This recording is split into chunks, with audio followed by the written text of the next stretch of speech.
Hey, we'll get to the intro and show really quickly in a minute, but please do, if you're subscribed, hit the notification bell, click all notifications because YouTube has changed that a little bit, and do consider joining up at MugClub, loudwithcutter.com/MugClub, because we are still demonetized, and that's the only way this show continues. Enjoy the program. Louder with Crowder Studios, protected exclusively by Walther. And Betty.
All right, guys, this is it. 2020. Move fast and avoid getting those community guidelines striked. I want regular content from all of you. It's an election year, so use those algorithms. If you're not sure if your content's borderline, err on the side of caution. We don't need any more channels being banned.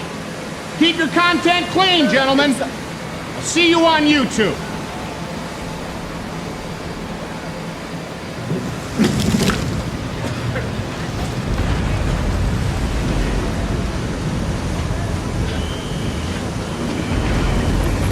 Okay, let me show you boys how.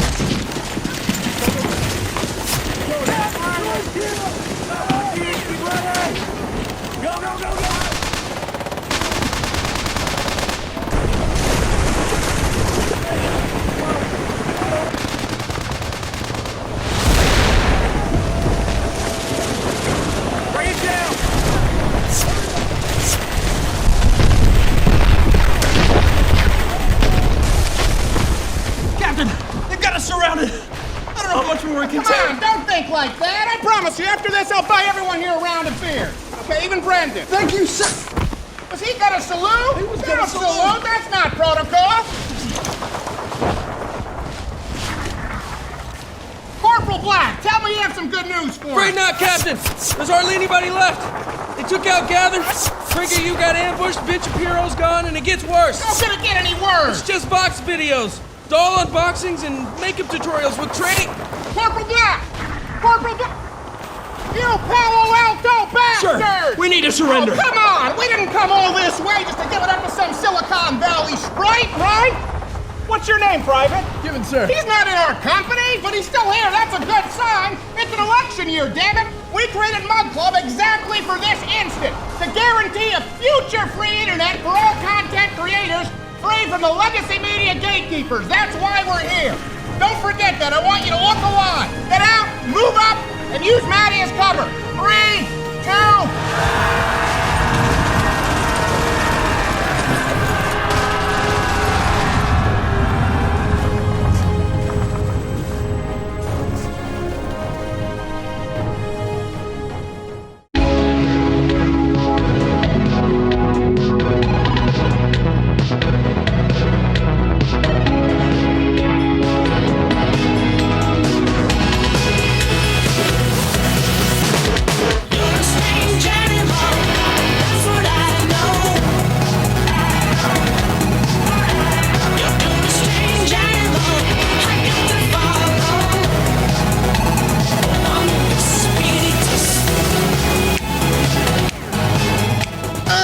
That's the sound of us back. Thank you so much to the editing team who did a wonderful job on that. beautiful. Poor Maddie. We have Jimmy Norton on the show today. Oh, I'm so nice. and I don't know if you noticed, I have a new chair. Oh, but the thing is, it's a great chair. It's far better because of my giant fat ass and the lower back there you go. support. Yeah. They don't design We had to chairs throw the other for chair out. giant fat asses like mine.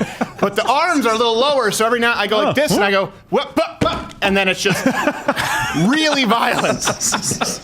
We did rehearsal, like I that really face happened. planted, just bang, and then I gosh. cleaned it up. This is all makeup. good. All right. Back to normal. We have a lot to gosh. get to. Yeah. For those who are saying are going to catch up on everything that happened when you were gone, no. But some of it. So we are going to talk about Elizabeth Warren since she's looking at the front runner, her top 5 or 4 biggest campaign lies. But we'll just title it 5. Yeah. Because it's a better rounded number. So It looks good. Let me can lie, ask we you can lie. this before I move on. Regardless of what you think regarding her policy, or any of the policies, I guess, from the people who remain in the DNC field, who do you view as a more honest, genuine candidate? Bernie or Elizabeth Warren? Because the two have kind of been going at it. We have Quarter Black Garrett here. who's here on sound. That's what's awful. up? What That's the hell is that? If a black guy liked Star Wars, which is, I mean, hey, you do what you know. Audio Wade is here. G. Morgan Jr., what's the wine of the day? One of the day is Tenet the Pundit. Tenet the Pundit? Pundit, yes. Pundit. Almost. Tenet the Pundit? Tenet Tenet the Pundit. But it has an owl on it. It does. Doesn't make any sense at all. It's very good. I have It no idea. just shows you that wine snobs are affected. And my half-Asian lawyer, Bill everybody. Richmond, is here. glad to be here. Are you glad to be I here? am so glad. I don't believe it for a second. Sure about A lot that. to get to. News. Do you guys all have a good break? Yeah, Good fantastic. times. Did anything special happen? You know, stuff. Man, I didn't have to see yeah. Gerald for a couple of weeks. That was nice. Nice. I feel Star really- Wars sucked. Yeah? Oh, Really? shut up. Well, I could have told you that. Jeez. I'm glad everyone came in prepped with some interesting anecdotes. Yeah, I watched a great movie. But first, Christmas happened. Constantine, Yeah. I hate you. First, before we move on, Julian Castro is actually set to endorse Elizabeth Warren. We go now. Ladies and gentlemen, please join me in welcoming Secretary Julian Castro. Where's the Now, I'm not sure if on YouTube we're allowed to say Mexican. It might Yeah, be, I know, but if it's it's preceded by f***ing Mexican, I think we're okay. Yeah. I cannot It's a little believe that fun, didn't but get more I think it's coverage. okay. Yikes. That is hilarious. I'd say Oh, she's no. fired, but I think she worked for the Castro campaign. So, yeah. she's You knew destitute. it was over. Come on. Destitute, Totally so fine. there's justice. Leading the news, of course, for those who haven't been following, Vince Vaughn was seen with Donald Trump at a college football national championship. How All dare he. kinds of controversy. The actor was seen chatting, laughing in a private box, even shook his hand. Wow. Now, most of you may have just seen the clip, but we've actually obtained some exclusive audio. And when you take it in context now, it looks like Mr. Vaughn actually had some pretty serious policy proposals. More examples if you like. Yeah. For example, more cop suits.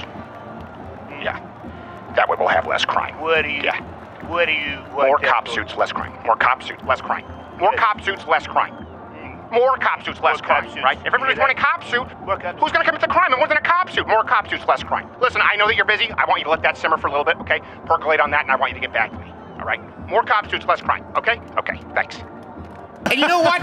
You should be drawn up on a crime for looking so good. Am I right? More cop suits. Let's get back to I it. love it. Thought he made some good points. He did make some valid points. And he stayed on message. That's He important. did. He's It's amazing. almost Very important. Methinks me smells a 2024 run. Perhaps a Vince Vaughn Shapiro ticket? Oh, I'd vote. Amazing. Yeah, I Who would love talk that. faster? In a second. Well, It'd I be a think competition. clearly I should be at the top. Listen, I understand that you want to be at the top ticket, but I understand that that's okay to you, but it's not okay to me, but it's okay to you, but maybe it's not okay. Listen, I understand you have some great ideas, kid. Let's put that in the back pocket and go on down, make some bad decisions. Maybe they're good decisions, okay? Ouch, ouch, you're on my yarmulke. would.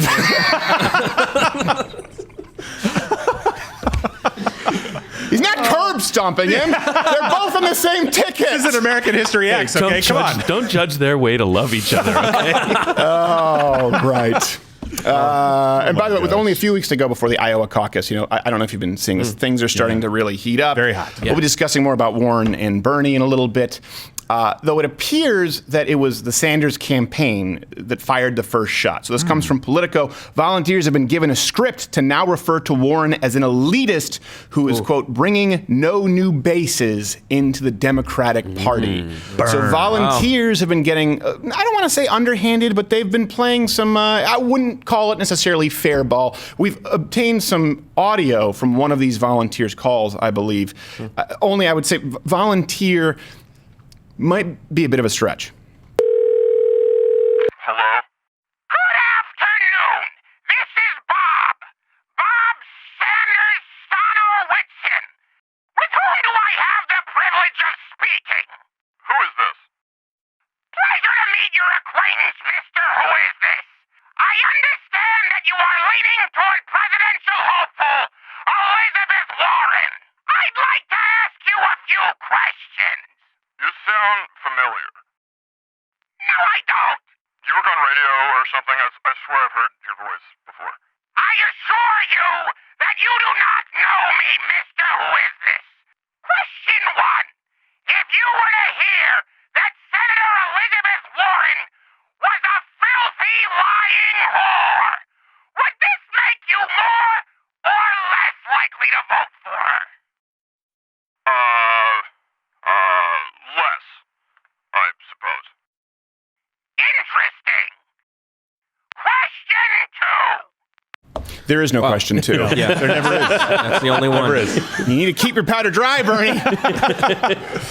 You're going to lose that voice.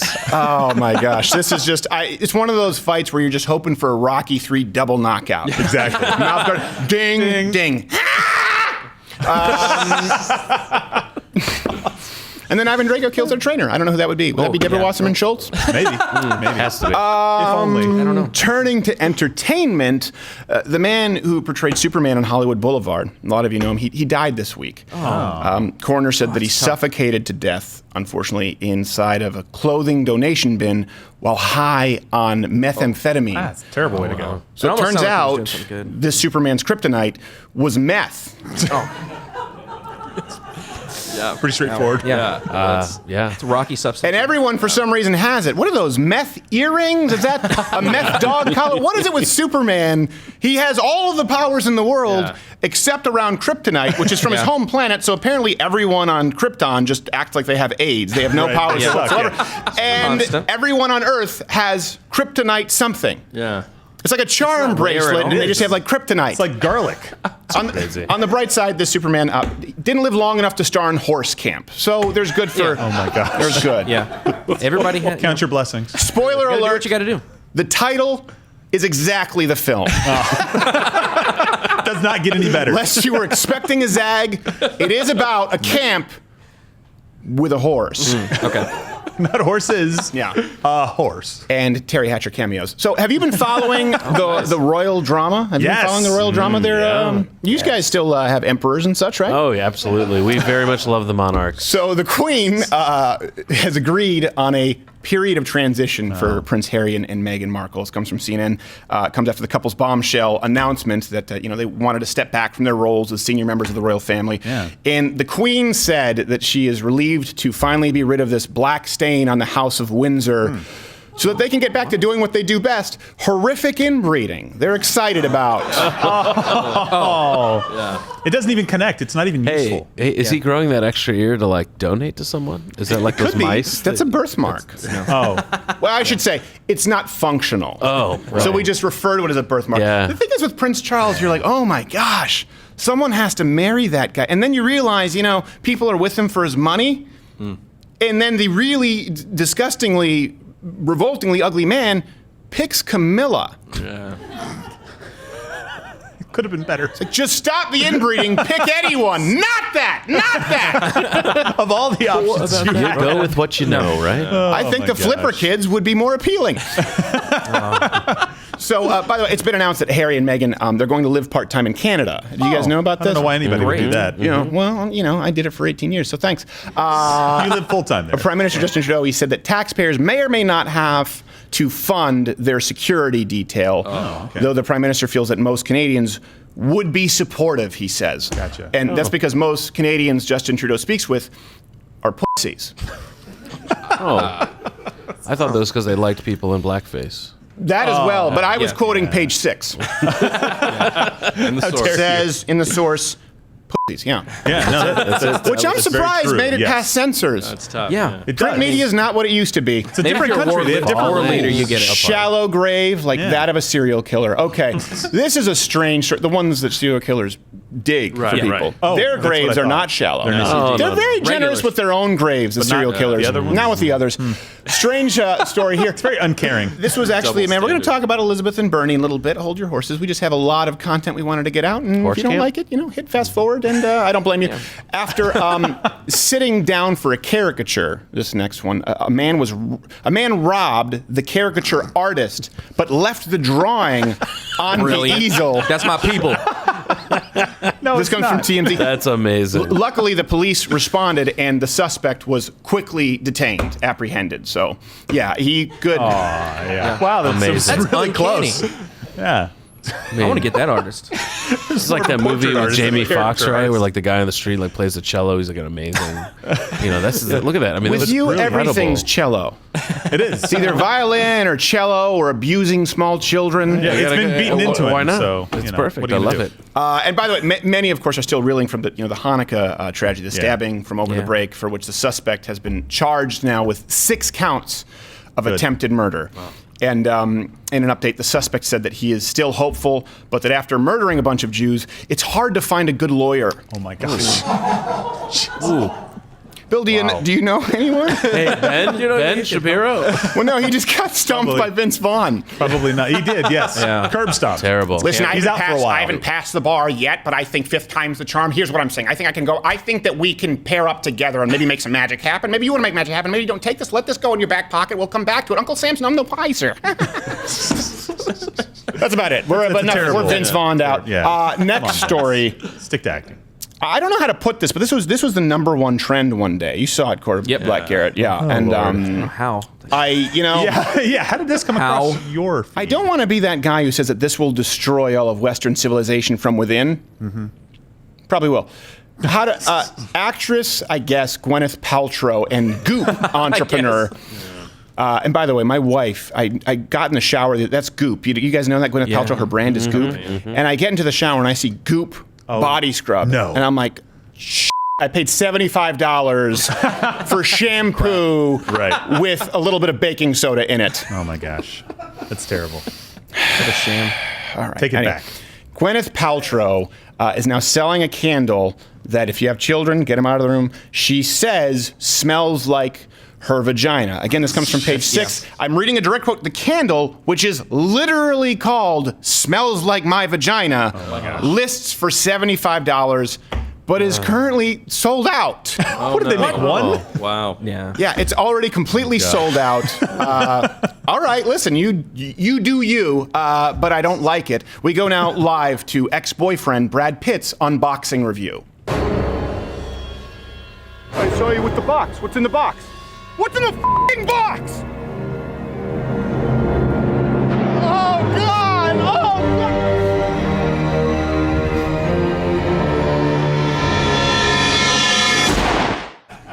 God! Become it, Brad. Become vagina candle. No. That was Kevin Spacey. I know, you're a little bit slow it was to good. it. No, It's not as good as the slow at all. Vaughn. Not as good as the Vaughn. Not as good as the Vaughn. Yeah. I Or the picked up Ben. on it. I'm just saying no to the Kevin candle. Spacey's not as good as the anything at this point. Let's be true. honest. Yeah. True. Yeah, he's at the bottom of the barrel. Probably with a few boys. Finally, sad news this Terrible week. They're Why'd you into have to take it barrels. there? They're into barrels. Into barrels. Who are you to judge? Who among us has not committed sexual assault in a barrel? Senator Cory Booker, in case you didn't know, dropped out of the presidential race. In a message to supporters, he said He was that still in? he will carry this fight forward. He just won't be doing it this year. And here at Louder with Crowder, I'd like to wish, of course, Senator Booker. I mean, listen, at best, these people, they're worthy competition. I don't wish him any ill will. Wish Senator Booker well in his future endeavors. As far as his campaign goes, it's time to close up shop. The New York Times pointed out yesterday that when this Democratic primary started, it was the most racially diverse in history. Yet now the top tier candidates are all men and all white. Time to close Endings and beginnings are ending and beginning now. I love seeing on Twitter when someone says I'm gay, and I say, so what does it matter if I am? So be it. I hope you're not voting for me because you are making the presumption that I'm straight. I have an incredible girlfriend. I have this incredible girlfriend. She is an incredible girlfriend. Please don't try to, put more pressure on our relationship. I know. All right, let's talk about her. Oh, I'm afraid now. Rosario Dawson joins boyfriend Cory Booker at a premiere, and he tweeted, actually, I joined her. Were you ever called white boy? La situación ahora es inaceptable. Her whole life, voto latina. Cada votante es de presidente atacado. Well, I want to say no. I want to translate that into Spanish. No. Well, what does it mean when you want it dirty? And I found that out. Now, I appreciate the comments of my colleagues. This is about the closest I'll probably ever have in my life to an I am Spartacus moment. Do you know what is in a margarita now? Clearly I do now, because it was one of my biggest mistakes in the campaign. Do you know? Not on some policy issue.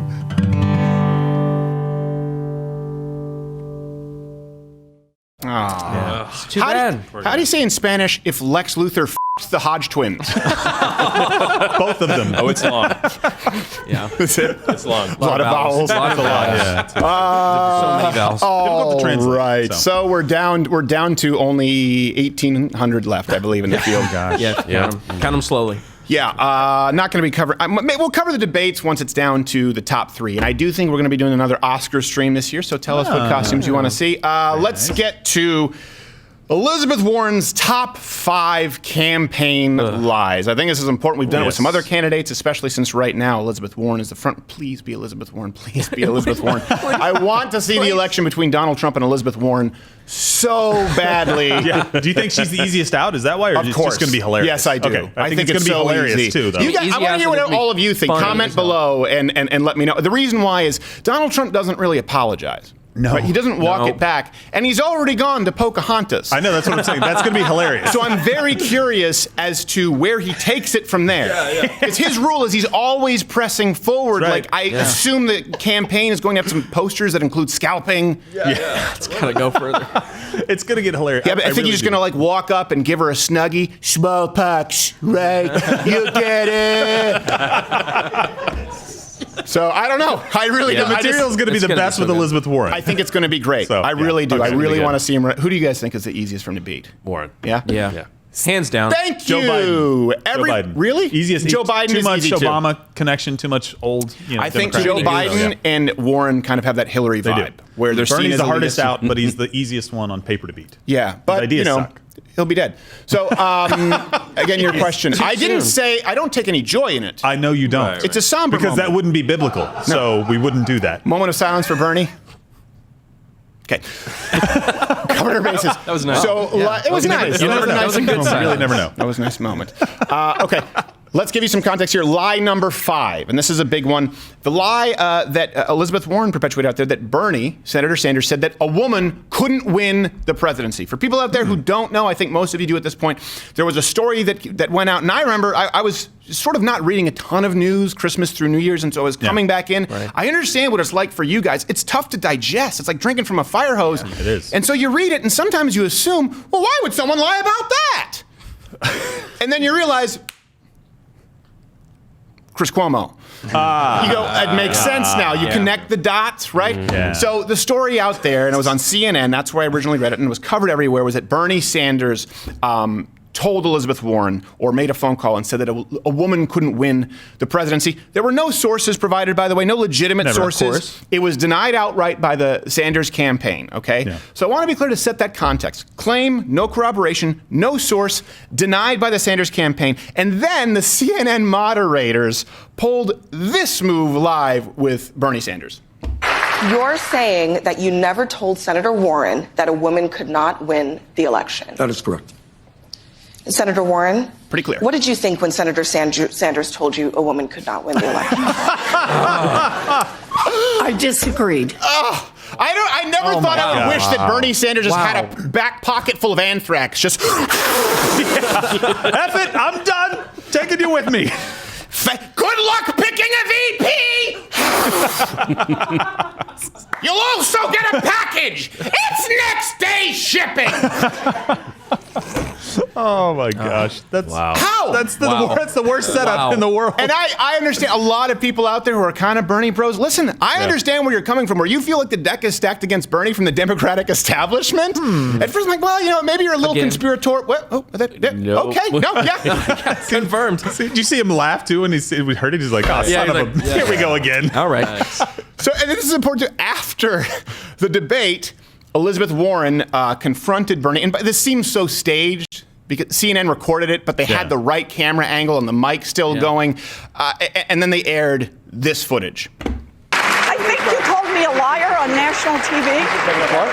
I think you called me a liar on national TV. Let's not do it right now. You want to have that discussion? We'll have that discussion. You called me. You told me. All right, let's not do it now. Listen, that's classy. Hats off to Bernie for that one, right? It's just me. Let's give a round of applause around that one. It's the only one we will. Here's the thing. I think that he's wrong, but I do think he's a godless man who's trying to do the right thing. Now, in his mind, the right thing involves killing babies and stealing people's money. I get that. True. Yeah. But he did try and take the high road there, which I appreciate. He's trying to dodge what's obviously an attack. But just think of that rule. Think of that rule according to Warren. They just made up something that's an indictment on someone's character, and when he corrects the record, he's accusing her of being a liar. Right. It'd be like me saying, "Hey, Gerald, remember when you said that you were a rapist?" And you say, "No, that's not really true. Therapist. That's not true." And then I say, "Why'd you call me a liar on my own show?" Right. Yeah. Exactly. Right. Gosh. Why did you get the moderator to ask me if it was true and then assume that it was true in the question? Right. You called me a liar. You called me a liar on national television. You mispronounced, bitch. And not all women. That's not an intrinsic characteristic. Specifically, just Pocahontas. So, and of course, again, he claims that he's never said that. I believe him, lest you think that I have no reason or context to believe that Bernie Sanders has a track record of saying that a woman could be president. The real issue is not whether you're black or white, whether you're a woman or a man. In my view, a woman could be elected president of the United States. The real issue is, whose side are you on? Again, I don't like Bernie Sanders, but I do appreciate truth. Can we say right there? I think a woman can become president? Yeah. And also, he looks like the scientist in a weird Nickelodeon show that should be for a kid. Like, it'll go through evaporation, precipitation, condensation, shit. Can I take another take? Precipitation, it rains. He needs to find a barber or be a mathematician, one of the two. That was young Bernie. I know. That was Bernie post makeup and hair. He should have done that a long time ago. He should have done that 40 years ago when he was 90. It's fine. Wow. Yes. I really would thought it was the same guy. If someone out there can do this, I will send you a free mug membership. If you can somehow make it look like Bernie was in the live action Cats.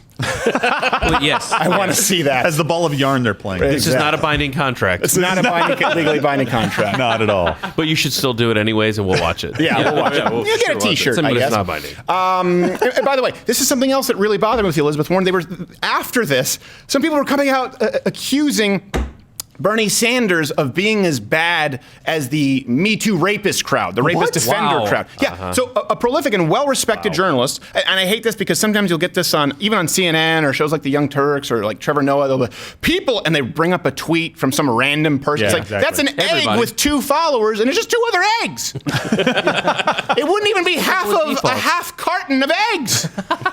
So this journalist writes for Washington Post, New York Times, GQ, Gentleman's Quarterly for the uninitiated. Julia Loff, she tweeted, I want to make sure I get it correct, still thinking about the Warren-Bernie squabble, and I have a question to people who have accused Warren of lying. Isn't the lesson of #MeToo in the last few years that we believe women and don't call them liars? Wow. I thought the lesson, which by the way was ill-founded, was that we always believe women who make accusations of rape, and I don't believe that. But now you're saying we have to believe all women on everything? No, I think that was the lesson. Well, I think Julia's being intellectually honest about what the plan was. The plan has always been no rebuttals, no counter evidence, no trials, no questions, no investigation, no even raising the eyebrow. No, you can't do anything. It must be just accepted. And she's finally at least admitting that that's what it's all about. Yeah. And it didn't just stop it, right? Like the lesson was don't just believe. We had too many cases of people saying, oh, that actually never even happened, and this was just a complete smear against somebody. Like, the lesson is prove your allegations if you can, please. The lesson was verify, but now we've expanded that from rape culture, which isn't a real thing, to anything a woman says ever. Yeah. That is so disturbing. Yeah, and she writes this, by the way, for GQ, Gentleman's Quarterly. I am stunned to find out that your subscriptions are shrinking. Wow. That an angry feminist is writing for Hey, what's in this week's month's edition of GQ? Is it how to wear suits, how to pull off a skinny tie? No, wait. Men are pieces of shit, pieces of shit, pieces of shit, pieces of shit. And there's an ad for Armani cologne. That's about it. I need my quarterly ass kicking for being a man. I'll read this magazine. Gosh. GQ. That's what gentlemen want to read about all men being liars. Okay, so that's lie number 5. Let's look at Elizabeth Warren's track record on the truth, kind of outside of Bernie Sanders. Number 4. This one was a big one. A lot of people may have forgotten about this. She claimed that she was fired for being pregnant. Yeah, so my contract was renewed for the next year, and I was all set to go. But I was pregnant at the time, wasn't showing yet. About 2 months later, when I was visibly pregnant, about 6 months along, the principal called me in and said that he wished me luck, but he'd be more comfortable having someone else in that job, and he was going to hire someone else for the job. And that was it. I lost my job. A component of that may be true in that I, too, would be comfortable hiring someone else, but it has nothing to do with the fact that you are with child. No, it's just you, I, too, would be more comfortable with anyone else, and it has nothing to do with your miracle of creating life. By the way, did you notice when you watched that, she didn't get the memo on how to lie. I'll get to why none of this is true. She was claiming that she was fired from a teaching job for being pregnant. The first thing they ever do, like if you go Google signs that someone is lying, and this is very rudimentary, and it's not often true, and it's very easy to beat this, right, if you're a liar, but she didn't even do that. The first thing is they look away, they look down, and they often look to the left. And she is consistently, as she's saying that, looking down and to the left. Down and to the left. It's like she took pointers. So she was like, okay. I look like I'm lying. It's like she misread the instructions, how to throw people off the scent that you're lying. It was like when I was a kid and I got she's not even capable of lying. When I was a kid, I got a magic set. And I immediately thought, like, I know how to do magic now. And I'm like, hey, Dad, where's your card? And I would palm it, but he would see it in the back of my hand. Like, look, where's your card? What are you doing, the Star Trek sign? I don't know. What? I was so bad at palming it. That's Elizabeth Warren with lying. That was a long way around, but you understand it. School records. Context. By the way, and is there some kind of liability there, Half-Asian Bill, if someone says, I was fired for being pregnant, and there's proof that that's not the case? Well, I mean, it gets to a kind of a common claim such as defamation, right? You're saying this school district, this individual did something wrong. That thing, were doing their job wrong. You've accused them of something negative, but it's false. That's a basic defamation claim. Right. Yeah, there you go. If I was a principal, and if that person is still alive, sue. By the way, seems like don't listen to Gerald. He's not a lawyer. I'm sure that happened is binding. Years ago. If you listen to Gerald, the next sound you hear will be the bars clanking. Yes. As you remain there. I'll join you in the cell, by the way, if you think that there's nothing wrong with our sound, it is raining so hard right now that the roof is that. Do you hear that? I do. Well, I pointed. I'm like, hey, it's like one of those rain sticks that you would get at was it like Rainforest Cafe or you go to the science place right next to the snake that kind of acted like a real snake. Extremely overpriced. School records. Here's important. They show, by the way, that not only was her contract unanimously renewed, she was not fired. She resigned. That's different. Yeah, she resigned. That's what happened. Almost contradictory. I just want to make clear. I just want to let that ride because sometimes if you talk, people are like, no. She wasn't fired. She resigned. Unless you think that these former employers are lying, it actually tends to match up with the unofficial testimony of, you guessed it. It was in a public school system, but I worked with the children with disabilities. And I did that for a year. And then that summer, I actually didn't have the education courses, so I was on an emergency certificate, it was called. And I went back to graduate school and took a couple of courses in education and said, I don't think this is going to work out for me. And I was pregnant with my first baby. So I had a baby and stayed home for a couple of years. First off, but she looks older back then. I know. It's incredible. Is it Benjamin Button week? What happened? It's terrible when you rebut yourself. I have no idea. Imagine being the person who has to. Anyway, I don't want to. I can't get into any. She's unattractive. So watch out the guidelines, man. I think I can say that because it's not a definitive claim. Sure, it's more opinionative. It is. Yes. Right. Subject. I find you repulsive, but not everyone. Not everyone. Yeah. Not inherently. We have some people in the studio here who, take what they can get.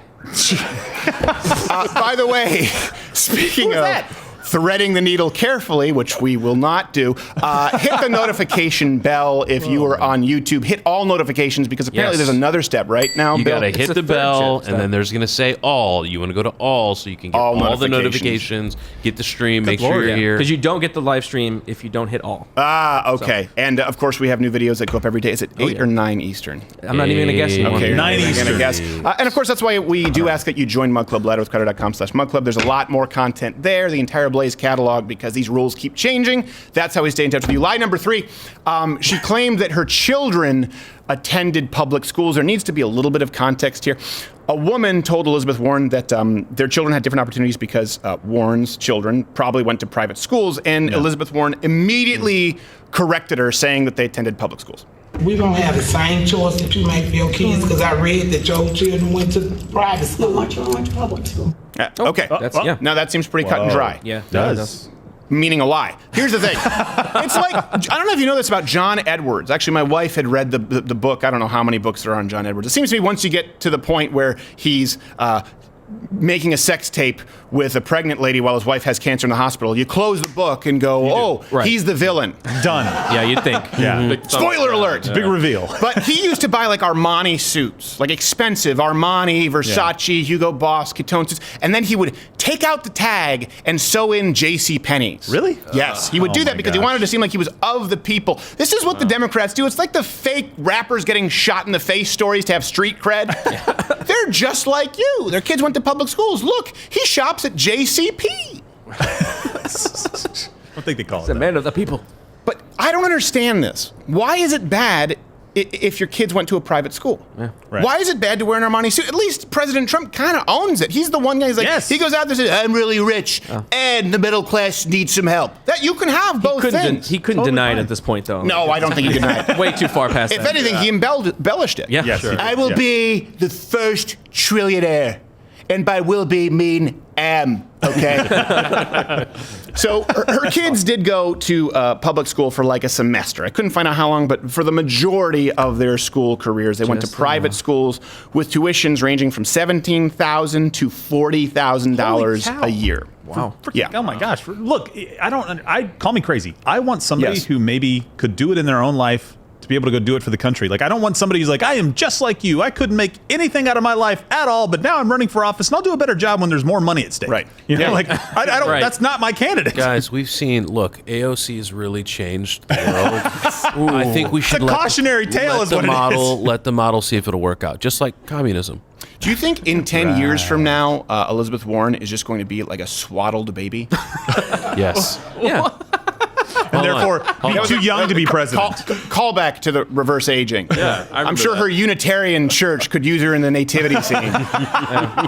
Wait, do they do nativity scenes? Wait, she's ugly enough to have played all the roles: Mary, Joseph, the baby, the donkey. The whole thing. What am I going to play this year as I drink my beer? I don't know. You want Balthazar's available?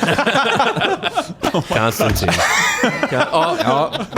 Balthazar. All right. Lie number 2.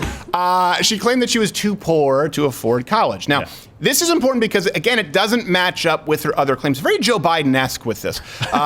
Elizabeth Warren claimed that college wasn't affordable in her day and that her parents couldn't afford a college application, let alone putting her through college. By the time I graduated from high school, my folks couldn't afford a college application, much less to send me off to 4 years at a university. So like a lot of Americans, I don't have a straight path story. She said I don't have a straight pants story? I don't know. Path story. I don't know what that is. I thought she was talking about boot cut. Is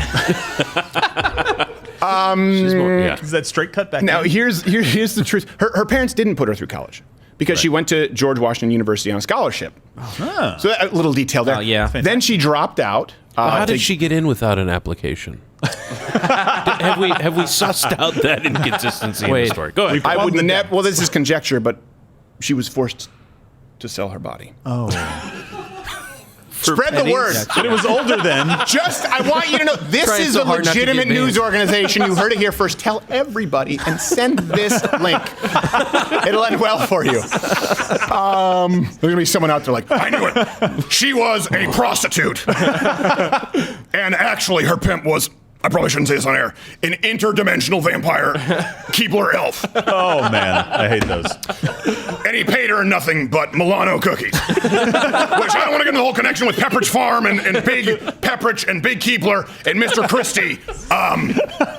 He was beside Tower 7 with an Acme plunger. So she drops out.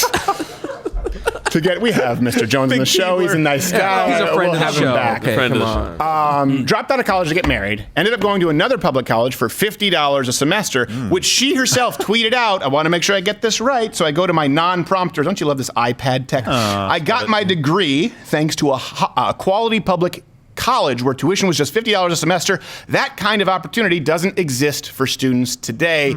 Again, I don't care that she got a scholarship. I don't care that she went to a community college. I think that's actually a good point, that $50 a semester, there's a way to make certain colleges affordable. But the problem is we have two contradicting narratives here. First, you have the one where she was a poor child. She was just a poor black child who couldn't afford college.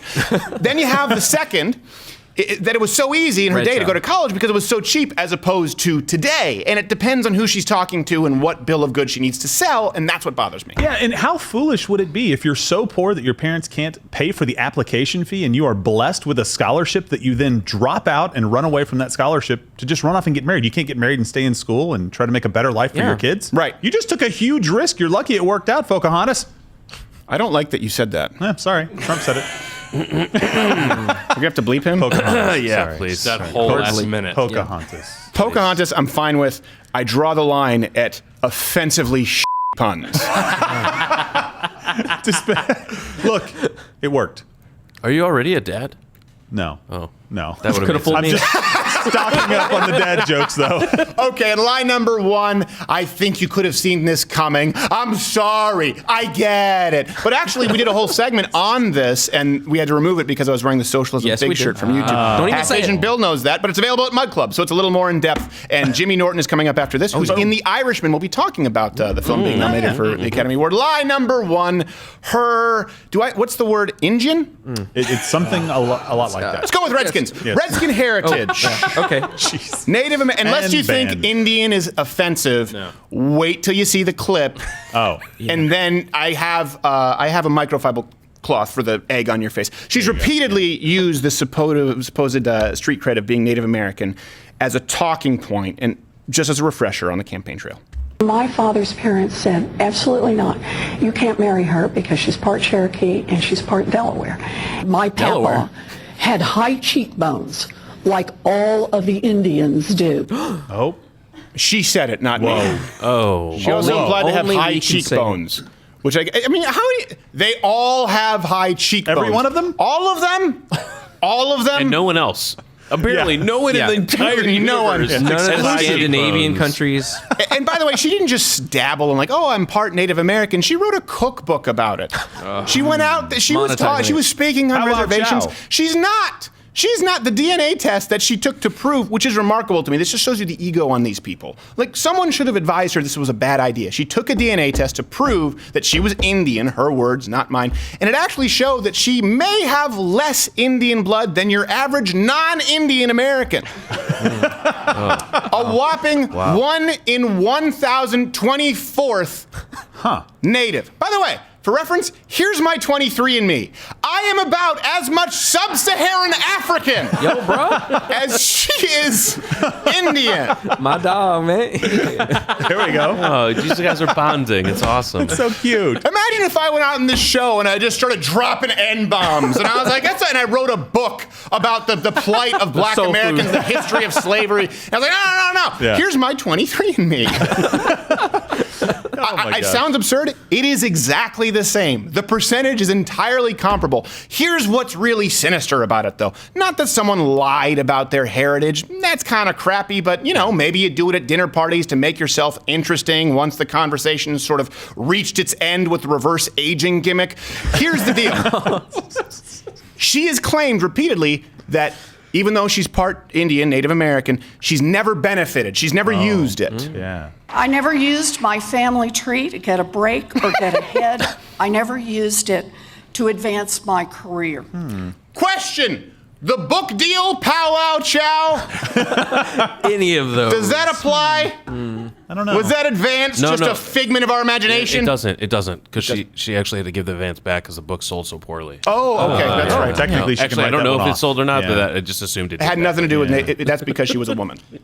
So she'll never win. Yeah, exactly. You're either J.K. Rowling, said, right? Or you're not. Or no one's reading you.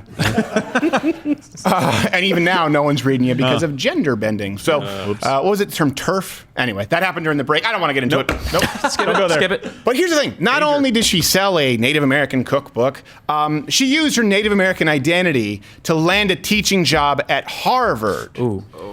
In their law review, I have a lawyer here, hailed her as being the first woman of color hired there. Getting a little loose with the terminology, aren't we, Harvard? Yeah, white's a color. It's all the colors. It's a shade. Absent of color. Is it a color? I thought it was a shade. It's all the colors. No, black is the absence of color. White is all the colors. No. Is it? In colors, like paint. You're wrong. White is the absence. I think all of Black you is are all. wrong.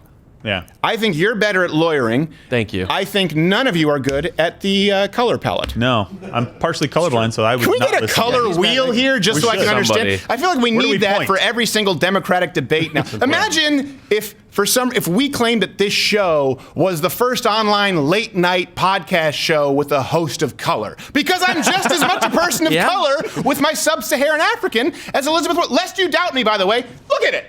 Look at it. Look at it. Look.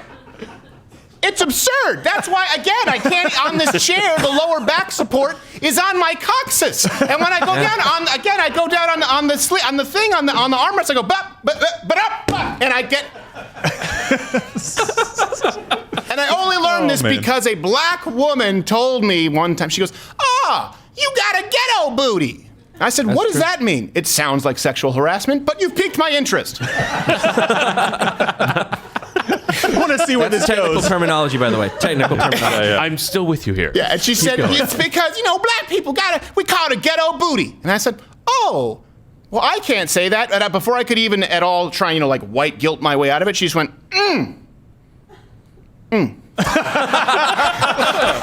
That was it. True story. It was a hotel in Dallas. I was with I was with another host, and he was just like, that was really uncomfortable, wasn't it? Yeah, it was kind of rapey. All right. Oh my God. And I think this is important because we know people will say, well, Donald Trump lies.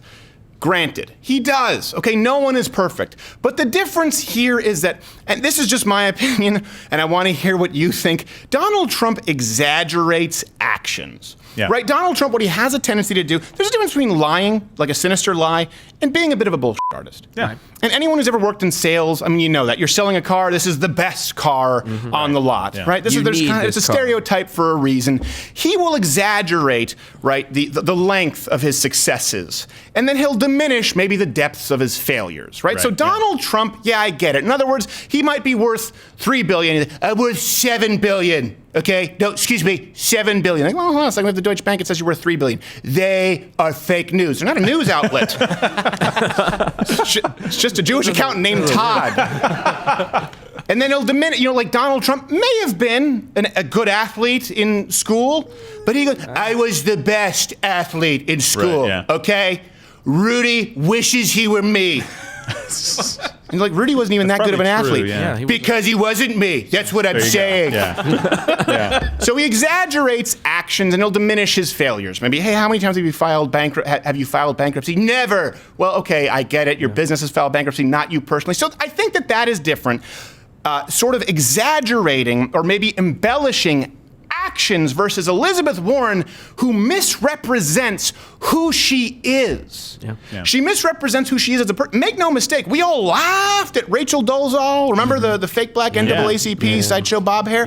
We all laughed. It's no different. It's no different than Elizabeth Warren. And here's the thing. This is so important. When people out there, when you read, you look at Vox, you look at BuzzFeed, you look at Salon, you look at CNN, and they say, your race, your gender, it is your identity. It defines who you are. That's very different from saying, hey, here's my pocketbook, to, hey, this is who I am. This is the makeup of my soul. And that is entirely a lie simply to pander for votes. That's more off-putting to me. More off-putting to me than saying, I could write a check for $1 billion, is someone lying about being Injun. I don't know. You comment, tell me. Jim Norton, right after this. Stay tuned. You must choose. Bimbo, bimbo. My name is Mr. Susan. You must choose, and now it is time for you to do the choosing. I am Mr. King. Give me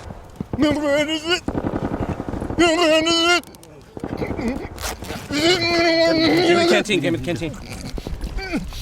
Oh my God, it's sternum. That's just the sternum, don't worry about it. Turn him over. All right, you got a wound about the size of an acorn. Turn it out. All right, we need a sulfa. What the hell is sulfa? Put his legs up. Put his legs up. Come on. All right, put pressure on it. Put it. Tell us how to fix you. Come on. It's okay. It'll be all right. All right, put pressure on it. Come on. Come on. What can we do? Tell us.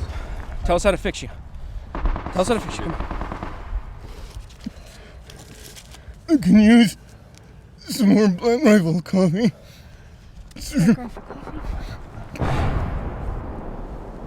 Give it to him. Come on, give it to him.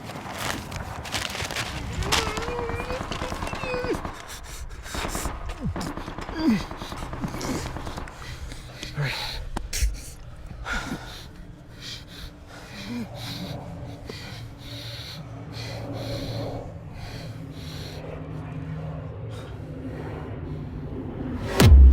Black Rifle Coffee. Woo!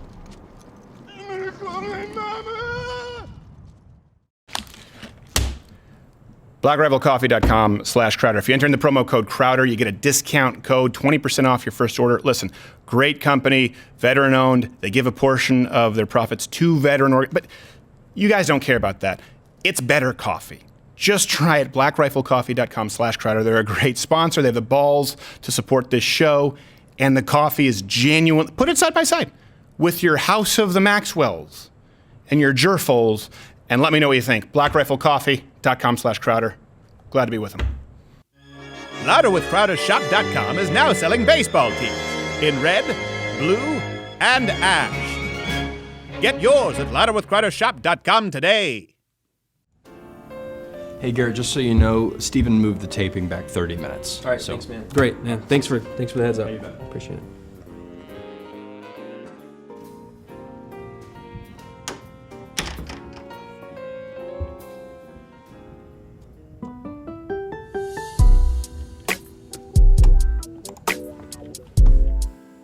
Oh, that's that sparkle one. That's the one. Oh, again, sparkles. I just love the animation. It's so good. Hey Garrett, we actually are going to need you for...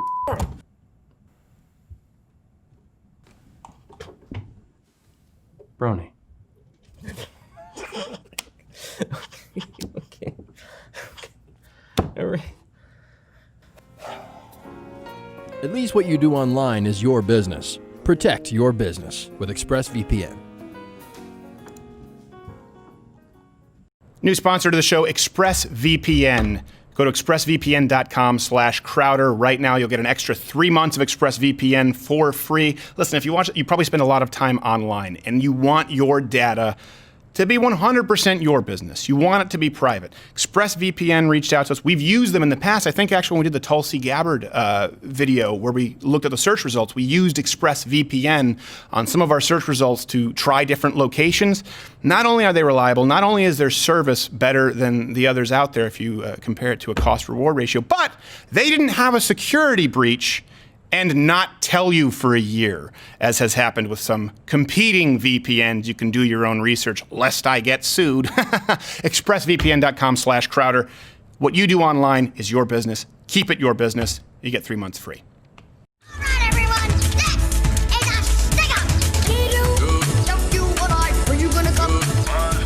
See, now I'm really self-conscious with the dancing because of our next guest. Right. And we were just talking about it during the commercial break. Mm-hmm. I remember one time he was talking about someone who shall remain nameless.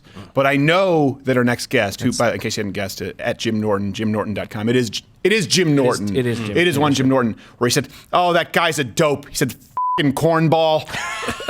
And he said it, and I realized that he meant it. Like, I wish I hated anything as much as he hated this f***ing cornball.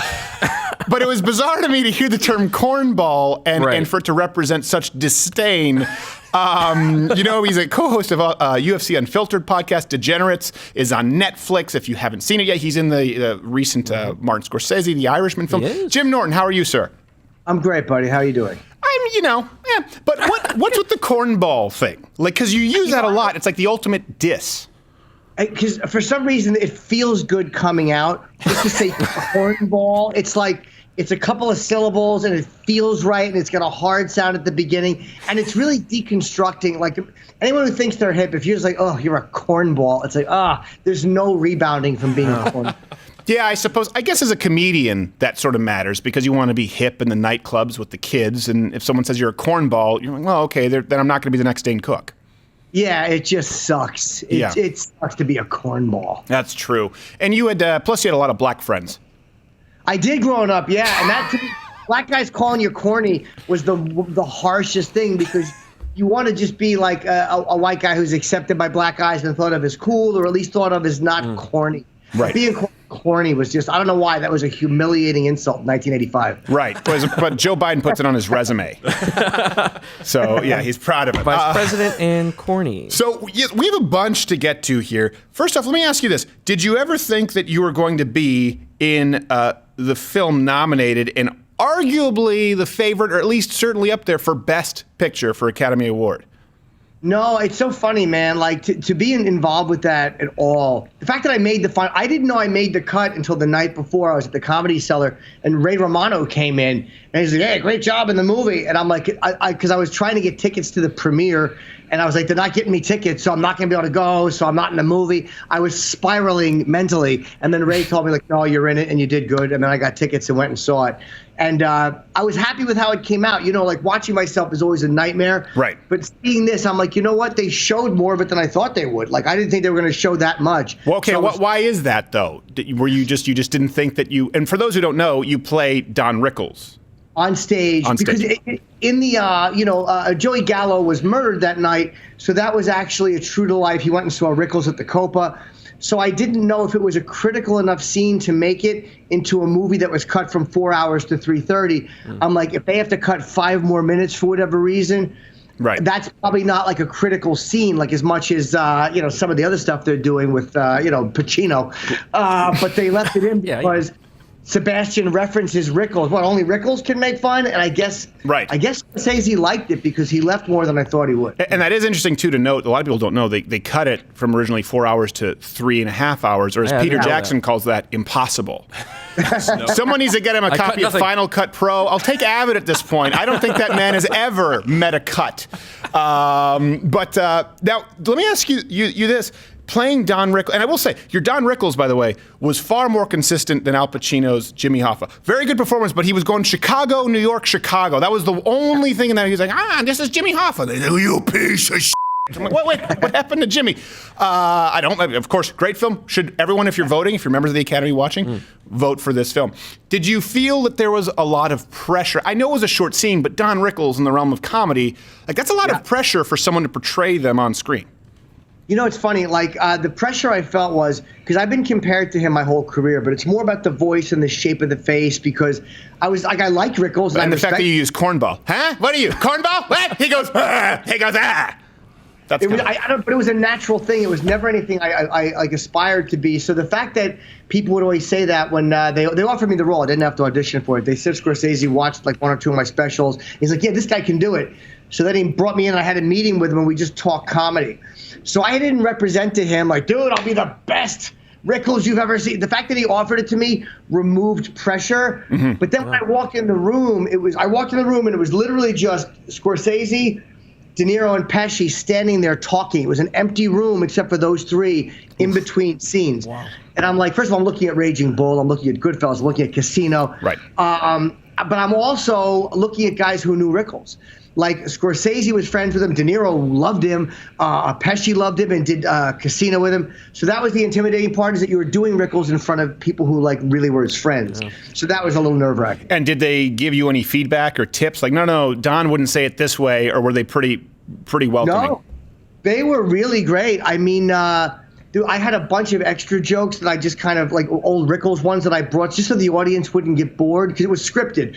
So I was all these other ones because Scorsese went, all right, just start doing lines, and he just threw it to me. So I was lucky I had these Rickles lines prepared. So what was your question? I don't remember what the question is, but that brings me to the next point, which is how much of this film, how much of it is improvised? Because there's a lot of sort of conjecture surrounding that with Martin Scorsese. And I do imagine, he reuses a lot of the same actors. I don't know who I was just talking about this. What did I just say? My phrase? Did I just have a stroke? Anyway, yeah. I was discussing this with someone saying, Quentin Tarantino doesn't really use the same actors a whole lot, except for like Kurt Russell, Madsen, and a couple of those. Scorsese kind of has his regular crew. And I will say this, if you see like Robert De Niro, Al Pacino, brilliant actors, but if you watch them in interviews, they seem sometimes like a lot of actors, a little uncomfortable in their skin. They're not necessarily the quickest to the punch. In an interview, they're a little more introspective. So I've always wondered how much of it is really sticking to the script versus giving you some room to play with it. It's funny. I think that for them, the script, I think they probably respect his, whoever wrote the script, but they respect it enough to stick with the script. Right. But I've done a couple of small things, like De Niro opened my special, where he introduces me, and I wrote that, and I actually directed him in that, where he goes, all right, just tell me what you want me to do, and me and him sat down, his assistants cleared the room, and they're like, Jim and Bob will talk, and I'm like, yeah, I guess we will. But I kind of told him that I liked it. But watching him, like, he's just kind of, it meanders through it a little bit, but like you're not sure where he's going to go. And then when the camera's on, you're like, oh, that's right. It's De Niro. Right. And you see when he clicks in and he's doing it for real, like where it's natural, you're like, this guy is just a master at what he does. And that to me is, so they stick to the script, but I think he works through it a little bit. And he'll go take after take until he kind of has what he wants. I've watched him do that. But he's very comfortable making a mistake. He's very comfortable screwing up a line. So that's why he's so comfortable in doing what he's doing. Like, it was interesting to watch him mess up a line in a movie called The Comedian. He was messing up a line, right? But he didn't care. He was just like, all right, I'll redo it. Like, very casual and comfortable. Yeah. It was amazing to watch a guy that good at what he does. Yeah. The only thing is just don't ask him to go higher energy if he's at his peak. Have you ever seen that outtake where he's doing a commercial for like a PSA?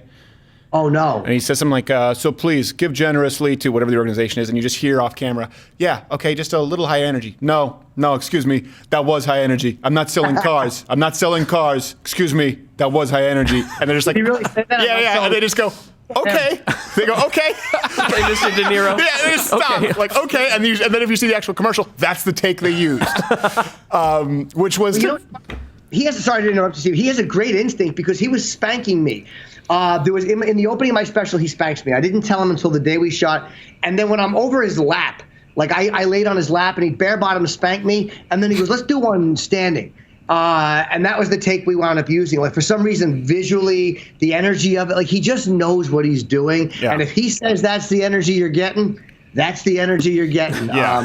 At that point, I think it's more so just a personal preference than a creative decision. So I think he's thankful to you. He's forever indebted. Hey, a couple of things I wanted to ask you about, but I wanted to get something a little personal in my experience with your content recently, and my friend who hadn't heard a lot of your material. But first, this is Let me ask you, I guess, Ricky Gervais monologues, I'm sure you've talked about this, the monologue and the backlash. And the thing that stood out to me the most was people trying to gaslight him. If you read a lot of the articles saying, oh, Ricky Gervais does what he does, and really it was old hat, and by this point it was tired. I'm going, that's not in sync with the reaction that we saw from the outrage. What were your thoughts? Do you think, A, was it funny, and B, did you think it was needed?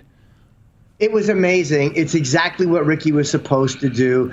Like, anybody doubts that he's a real comedian. Like, that's exactly, it was like Chris Rock at the Oscars. Like, that's what a real comic does. Like, he was, first of all, smart enough to talk to the people at home who are not celebrity elites. Ricky didn't need to do that type of monologue. He could have been playful and friendly, but his jokes were funny. And he called them out the way a comedian would call out an audience member. Whoa, he's like, I didn't do that. You did. You did. Right. Because Hollywood has this. And again, look, I love actors, and so it's fun to watch what they do. But they get caught up in this babbling at the rest of us how to live, and they don't do it.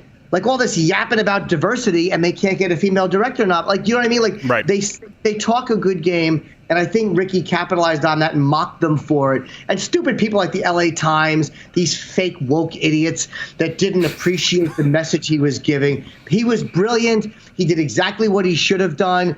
And any of them that didn't like it ruined their night. How about you stop killing each other in movies, you jackasses? If you're that sensitive to content, how about that? How about you stop playing guys like Ted Bundy and Edmund Kemper in films and only play nice for, oh, that's right. For you, art is okay to do what you want. But for Ricky, his art should be tempered to make you comfortable. Oh, well, I am glad to hear your opinion. And you know what? That is interesting. I had this conversation with kind of a more conservative relative of mine who wouldn't watch this comedy. Like, oh, that was just too raunchy. I said, you watch Law and Order SVU. It's a severed, raped body every night. Like, that is exploitation. And by the way, they know that it's exploitation, not necessarily pushing like, how many episodes do you need if you're trying to push a message like, hey, don't rape bodies and leave them in the river? No, you guys, this is filth. This is basically a smut novel at this point.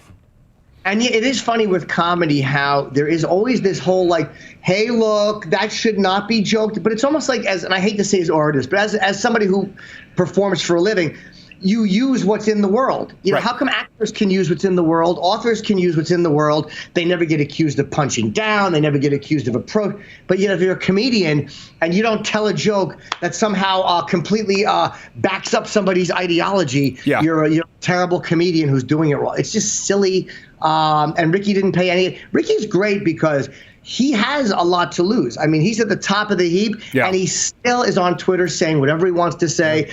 He still does a monologue exactly the way he should do a monologue. I love him, man. He's one of my favorite people. That being said, I will acknowledge that I'm somewhat hypocritical and that I think your primary function, obviously, as a comedian or as an actor, is to entertain. And I do think at the end of that, he was off book, and some of those things weren't necessarily punchlines. It was just, you know what? Because you reacted this way, I'm going to dig the knife in a little bit and get off stage. But I appreciated it because I felt like it was appropriate. Because the only people who were having fun at that, it seemed like, was it Ray Romano and Adam Driver were the only ones who were genuinely enjoying it. Wouldn't you, if you're an actor and your name pops up, if you know that your name is going to leave Ricky Gervais's lips, if you hate it, still just kind of, oh, that's good, and then call your agent and have him never work again?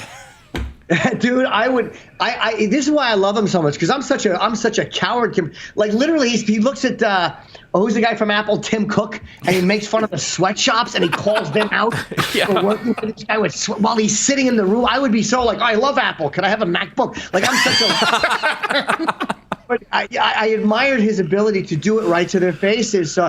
He probably did turn the night, but that Weinstein joke was great. And then instead of they did what some other dumb audience would do. They were like, oh. I said, what are you groaning at? It's a good joke. You know what I mean? Living life like you're blind and you don't see for the Bird Box, comparing it to working for Weinstein. It was a good joke, and it kind of said what he wanted to say, and they reacted how he predicted they would react. Yeah, well, especially the Epstein thing. You think that they would react laughing and clap, like, ha, ha, ha, ha, ha, we hate Epstein, especially when he goes, you were friends with him. They're like, oh. It's like, no, put some distance between yourself and Epstein. This is a lifeline. Right. Yeah. They. The Prince Andrew one when he said to, "Hey, mate, she's a little young about DiCaprio's girlfriend." Yeah, it was just funny, man. Yeah, I really enjoyed it, and we'll go to a web extended here, but I really liked Dave Chappelle's Mark Twain Prize acceptance speech too, because he wasn't preaching at all, but he did get up and sort of talk about the importance of comedy, and it really was apolitical in saying every single point of view is represented in comedy. But correct me if I'm wrong, I feel almost like he was saying, hey, every single point of view should continue to be represented in comedy. I felt like that was the point he was making a little bit, because we've seen people get canceled now, even in stand-up clubs it happens. Well, Dave is he's such a smart guy. I mean, he's a great comic because he's such a brilliant guy. And the fact that he was able to say it it was a beautifully packaged statement. Like, if I had to say something about comedy in today's culture, I would just want to kind of write down what Dave said and repeat it. Like, the way he said it was so beautiful and smart, and it covered everything. But like you said, it wasn't preachy, it wasn't over the top, and it wasn't even confrontational. Right. It was just very factual. And Dave is so at the top of everything we're all doing. They can't mess with him.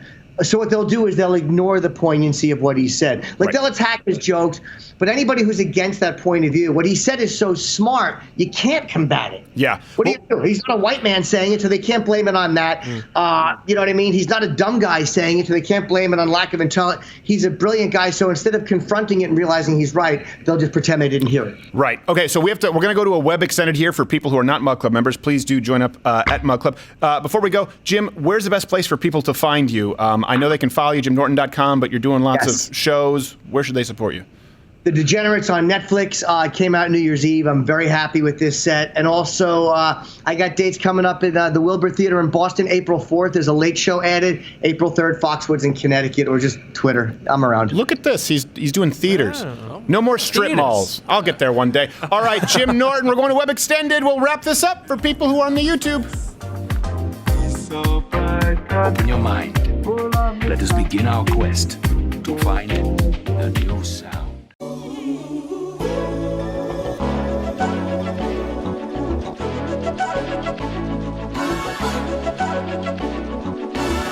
It's all fair. It's all fair. 3, 2, 1. I just found the keys to a city. The beats are big and the lights are pretty. That was it. That was smooth.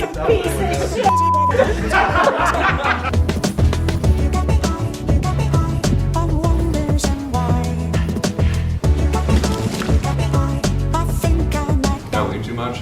No, you had it, and then you ruined it by talking. It was the perfect take. The whole point was to avoid the media gatekeepers of legacy, okay? So, let's do it again. I don't believe that I'm getting any better. Cool. Any better. All right. Without you there, and there you are. Wish you all a star.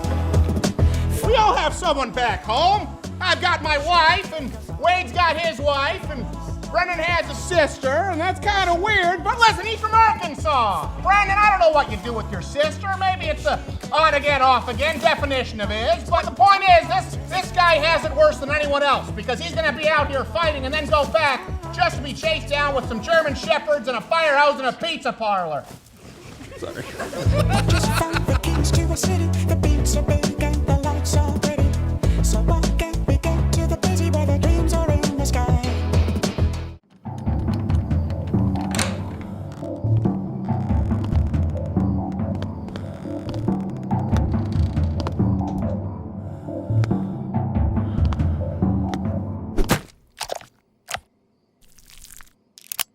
What's your home defense plan? When it comes to safety, there's no substitute for a quality firearm. And if you're a gun owner, there's no replacement for Firearms Legal Protection. Firearms Legal Protection provides lawful gun owners an uncapped legal defense program, 24/7 emergency hotline, access to a network of over 2,500 experienced attorneys, legal education on firearm laws in your state via our mobile app, and plans to protect you every step of the way if you are involved in a self-defense incident. Visit firearmslegal.com/LWC today.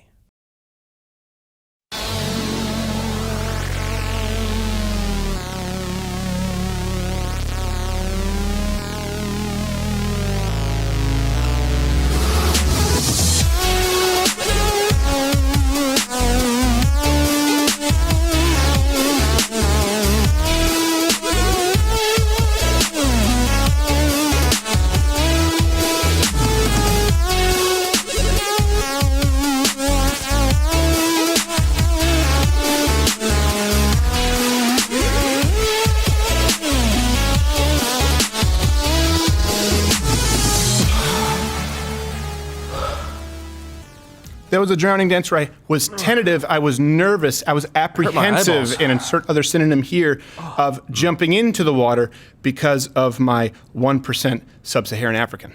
Yeah, it does work against you. And then I gained confidence, but I forgot that I was too far from the surface and I died.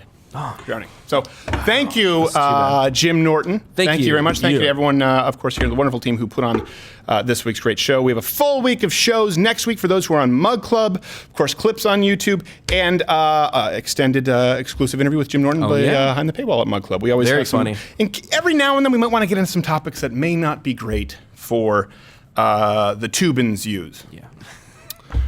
I don't even want to auto-recognize if I say the words that then moderators go and watch it. Oh, what did he say? Sub-Saharan. Oh, he's Sub-Saharan African, so he can use the word. I picture that's what it's like at the offices. Yeah, that's exactly what it is. He has a 23andMe, I guess. Okay. All right, so this is my kind of first close of the week. Here's one thing I wanted to talk about a little bit, and you may not like it, okay? But one thing I think, we look at the depression epidemic in the country, and people consider it an epidemic, right? The mental health issues in this country. It is a little bizarre when you think. And I was wondering about this. I was talking with a relative over Christmas break, and that's what sort of forced me to ponder, if I may use the phrase. Or you can kick my ass for using it, I know. Only douches use the word ponder and lovely. I've never heard someone use the term lovely unless they were trying to lie about something. This fruitcake is lovely. I get it. But it did force me to think about this a little bit. You know, we have what we refer to as a depression, as a mental health, as a hopelessness epidemic in this country with young people. And I'm not talking about people who have clinical depression or a chemical imbalance, and I don't want to get into that. That's kind of a number of people that it's been relatively stable. But people, when polled, young people who have a feeling of hopelessness and believe that their opportunities will be fewer than their parents. This is the first generation to feel that way.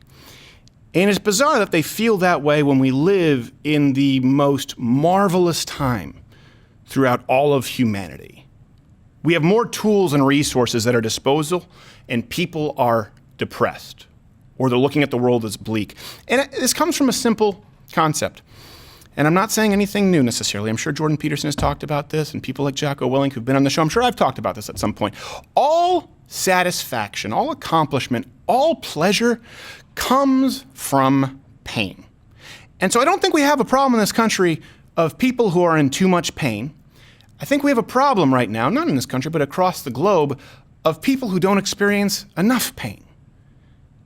And that's why they don't experience the elation. It's why they don't experience the bliss of overcoming pain. Let me explain it to you a little bit. Let me give you a little bit of context. Let's say you're hungry, okay? You're hungry, and when you eat, I bring you a steak dinner. I don't know. I bring you a bunch of Singapore rice noodles. Take your pick. It's satisfying. The pleasure comes from the fulfillment of a required need, right?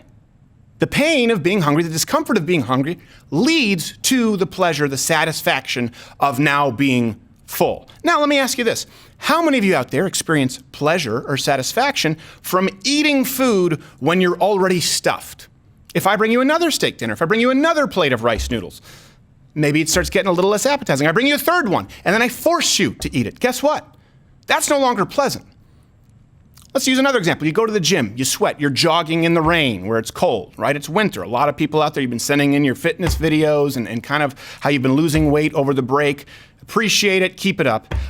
You get home, and what happens after the jog in the rain? How good does that shower feel? Everyone knows that a hot shower, it feels amazing. That happiness stems from the fulfillment of a need being met. Discomfort, pain, cold. It's 20 degrees. I'm wet. I need to get into a shower. I need to warm up. I need to clean myself. And it's bliss. Now, let's change that. How many of you out there, and there's nothing wrong with this, I'm guilty of this sometimes on the weekend, how many of you have just had a comfortable pajama day where you lay around and do nothing? Sometimes you may not even shower on those days. I know, particularly women. I don't know what it is, but men, in my experience, tend to be more meticulous about showering, and women can get away with it because they don't smell the same way men do after one day. Anyway, these are things that you learn when you're married. It takes a couple of years. I did not realize this. I was like, you don't have to shower every single day? and you don't smell like a crotch swamp, good for you. But how many of you have had days where you haven't gone out and done anything active? You haven't soiled yourself, and I know that that'll be used here. You take a shower that day. Do you get the same feeling of bliss from the shower if you come in from the cold? It's really just sort of, well, I guess I'll do this. It's not the same because it's not a need that's being met. There isn't the discomfort, the displacement, the pain of having a need not yet met. So I want to tell you this. If you find yourself maybe looking at a bleak life or what you see as a hopeless outcome, a lot of people think, okay, I've got to find a way to make myself comfortable. Not always. Don't be that person who is always full, warm, and comfortable. You'll never be happy.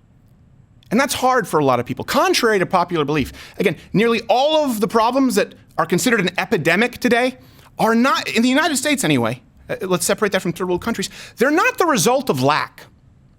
They're the result of overabundance. Nearly all of them.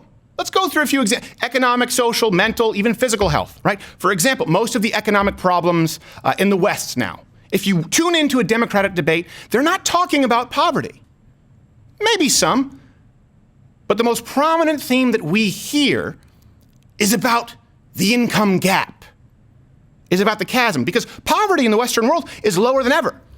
And by the way, it's lower than ever with a standard of living for those in poverty higher than that of rich people from any other generation, of sultans. In most cases, a higher standard than royalty of people from previous generations. So what we hear the epidemic is the wealth gap. Poverty is lower than ever, but now we have an epidemic that there are some people who have so much more than other people. The problem there is not a lack of resources. The problem stems from an overabundance of resources and a lack of appreciation. The poor have more than enough resources, and people won't like this here, but the poor in the United States generally have more than enough resources to live comfortably. And then the wealthy have more than enough resources to build and accrue even more wealth, and so that gap increases. The poor in the United States are generally not starving. They generally aren't cold without heat. They're generally not sick and cast aside for dead as they used to be, and I'm talking only a couple hundred years ago. They often have 2 cars, 3 square meals plus snacks, often bought at restaurants, a climate-controlled house, access to technology that Simon Cowell couldn't imagine 18 years ago, but they're unhappy. And not only the poor, the middle class are unhappy. Why? Because someone else has far more than them. Now, that gap is real. But it's a byproduct of overabundance for everyone. The obesity epidemic, we hear about that all the time. That was Michelle Obama's campaign. Get out and move. You first. Now, people aren't obese because they're starving. They're not obese because of a lack of access to food. And by the way, food deserts are a myth, especially in 2019 with Amazon Fresh. I remember there used to be those commercials. Remember that? Food deserts. People in Harlem can't get an apple. But my bullshit detector goes, beep, beep, beep, beep, beep, beep. Wait, they can't get an apple? Now, people are not, okay, let's go with what, people are obese not because they don't have food. Not only do they have more food than they need, okay, but they are required, people in this country, to work less than anyone in history to procure it. More access to food than ever. They don't have to hunt for it. They don't have to forage for it. They don't have to skin it, cure it, cut it, or cook it. People in this country, not all, I know some of you are going to say it's glandular, I get it, but a lot of people are obese because when they're hungry, the food is there, and they need accomplish nothing for it. And they're obese because when they're not hungry, the food is there, and they need not work for it. And so, why not? You become numb to it.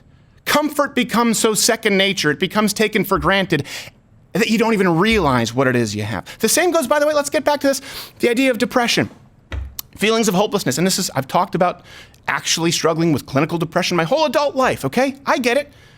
But people now who feel hopelessness, you see a lot of young people today who feel that way.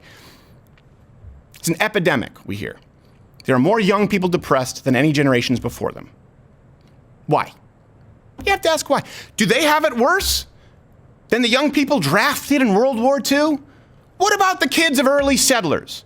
What about the peasants in the Roman Empire? What about child slaves? Many people feel hopeless for the same reason that many people are obese.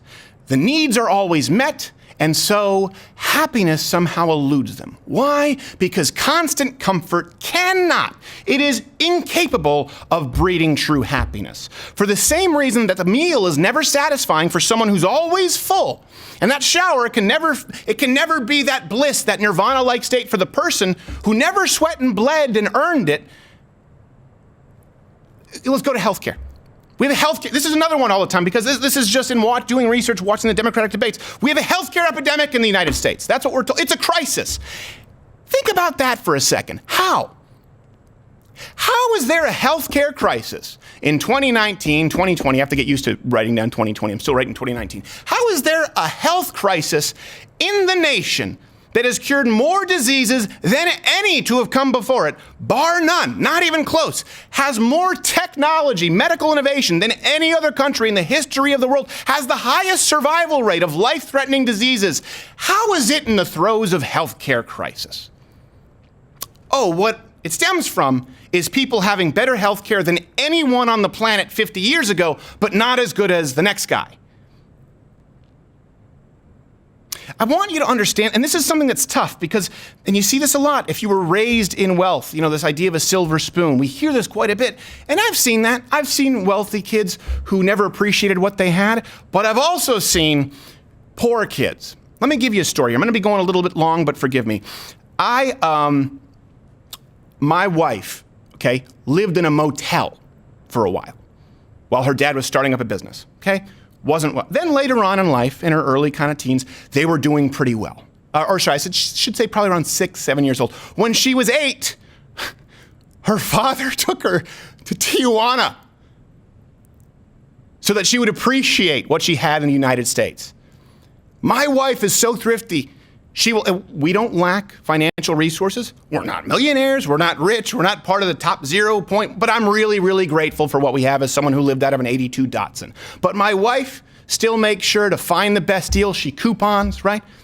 I knew someone who was divorced household, not wealthy at all. This was in New York City when I was there. And I had a Gateway computer. This is a true story. I had a Gateway computer, and the reason I got it was a year old, and it was a floor model at CompUSA. You guys remember that, CompUSA? Yeah. So I got it. It was really inexpensive. It was one of the early kind of 14-inch smaller computers. It was woefully underpowered. Anyway, this girl liked that computer. Girl from this family, not super wealthy. Her dad, who was a friend of mine, bought her a custom Dell because she was about to go to college. And I remember him telling me beforehand, showing me the Dell. And he was Dells are still around, right? The guy went to prison. Dude, you're getting a Dell? Well, dude, you're getting sodomized. So, I remember the dad telling me how excited he was and showing it to me, and it had this matte black finish, which now you see on cars, which is just god awful. But I remember it really clearly going, man, she's gonna love that. And I was there when she opened it up. Poor girl. And she opened it up, and the very first thing she said was, "It's not cute like his," and pointed to mine. Here's the thing. My Gateway was a piece of crap. It didn't work well at all.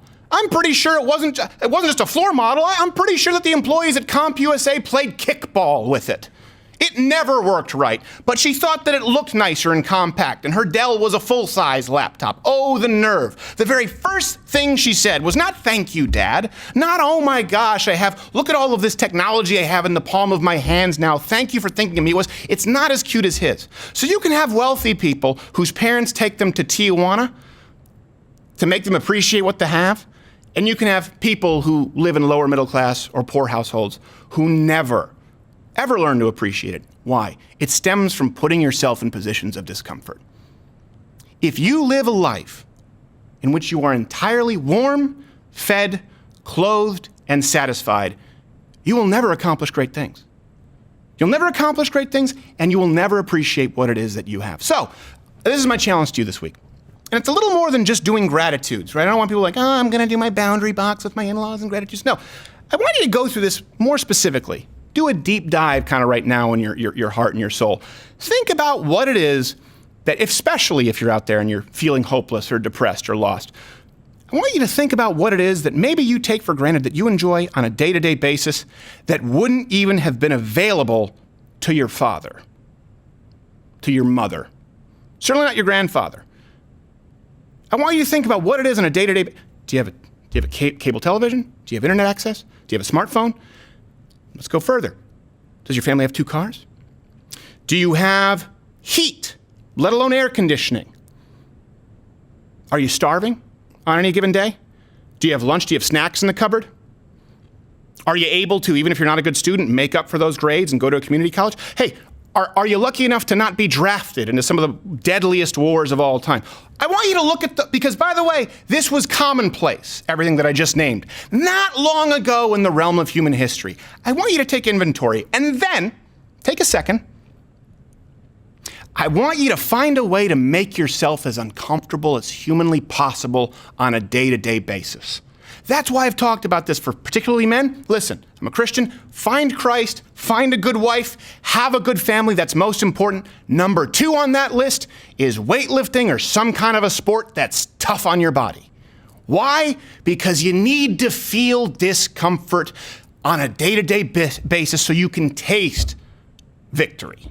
So I want you to find ways to make sure that you don't go through the next week or the next month or 2020 taking it for granted because you're really nothing more than a fat cat on a pillow with someone feeding them grapes. And by the way, hey, there's another one.